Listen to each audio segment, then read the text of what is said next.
19 साल की उम्र में जब मैं अपने शहीद पिताजी के टुकड़े घर लाई।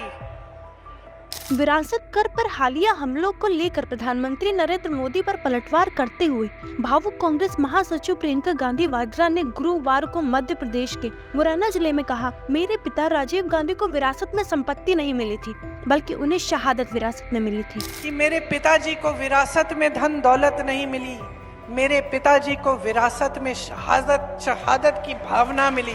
प्रियंका ने कहा कि जब मैं 19 साल की उम्र में अपने पिता के अवशेष लाई तो मुझे इस देश पर गुस्सा आया। मैंने अपने पिता को भेजा, उनकी रक्षा करना आपका काम था। आपने उनके टुकड़े भारतीय तिरंगे में लपेट कर लौटा दिए। मैं समझती हूँ कि शहादत का मतलब क्या होता है।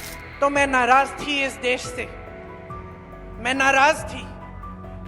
मेरे दिल में ये भावना थी, मैंने अपने पिता को भेजा, तुम्हारा काम था सुरक्षित रखना। मैंने अपने पिता को हिफाजत से तुम्हारे पास भेजा और तुमने ये टुकड़े लौटा दिए मुझे, और वो टुकड़े इस झंडे में लपेटे हुए थे, देश के झंडे में। मैं नाराज थी। मैं समझती हूँ शहादत का क्या मतलब है। वह गुस्सा अब मुझे समझ आया है। उस तरह का गुस्सा उन लोगों के प्रति महसूस होता है जिन्हें हम प्यार करते हैं। मोदी ने 25 अप्रैल को मुरैना में एक रैली में दावा किया था कि राजीव गांधी ने अपनी मां इंदिरा गांधी को हत्या के बाद अपनी संपत्ति बचाने के लिए पहले मौजूद विरासत कानून को खत्म कर दिया। प्रियंका ने कहा, मोदी जी यह नहीं समझ सकते कि मेरे पिता को विरासत में दौलत तो नहीं मिली, लेकिन शहादत विरासत में मिली। इस भावना को आप समझ सकते हैं क्योंकि आपने अपने बेटों को सीमा पर भेजा है, लेकिन मोदी जी इस भावना को नहीं समझेंगे। कि उस तरह की जो नाराजगी होती है वो सिर्फ उससे होती है जिससे प्रेम करते हैं हम। मेरे देश के लिए मेरे दिल में कितना प्रेम है, मैं कैसे समझाऊं।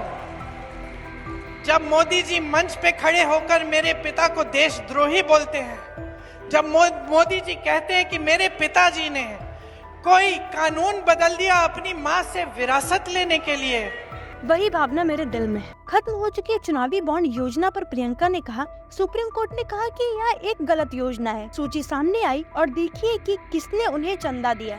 याद रखिए कि गुजरात में एक दुल्हन गिर गई, कई लोग मारे गए, नदी में बह गई। जिसने पुल बनाया उसने पैसा दान किया। इस बीच छत्तीसगढ़ के कोरबा के चिरमिरी में प्रियंका ने आरोप लगाया कि मोदी निजीकरण श्रम शोषण को बढ़ावा दे रहे हैं और सवाल किया कि क्या लोग मुफ्त राशन या नौकरियां चाहते हैं, क्योंकि उन्होंने सरकार में 30 लाख रिक्तियों को भरने का वादा किया था। प्रियंका ने याद किया कि कैसे उनकी दादी इंदिरा गांधी ने कोयला क्षेत्रों का राष्ट्रीयकरण करके नौकरियां पैदा की। वे 5 किलो राशन और 1200 रुपए दे रहे हैं। आप क्या चाहते हैं, नौकरी या राशन?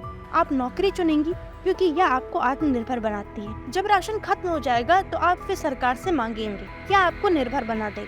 वह योजना है। भाजपा बार बार धर्म के आधार पर वोट मांग रहे हैं, उनसे कहें कि वे आपको नौकरियां दें। 30 लाख सरकारी रिक्तियां भरें। कोरबा के लिए प्रियंका ने कहा कि हम सर्वे करेंगे और कोयला से जुड़ा नया उद्योग खोलेंगे। हम कास्ट माइनिंग के कारण नष्ट हुई जमीन को समतल करेंगे और लोगों को फिर से बसाएंगे। हम रेलवे कनेक्टिविटी स्थापित करेंगे और आपको भूमि अधिग्रहण के लिए बाजार दर से 4 गुना अधिक मुआवजा देने का प्रयास करेंगे। अब घिसी पिटी खबरें नहीं, देखिए बेहतरीन presentation, high quality informative graphics, more knowledge, सरल और आसान भाषा में सिर्फ 1 मिनट में।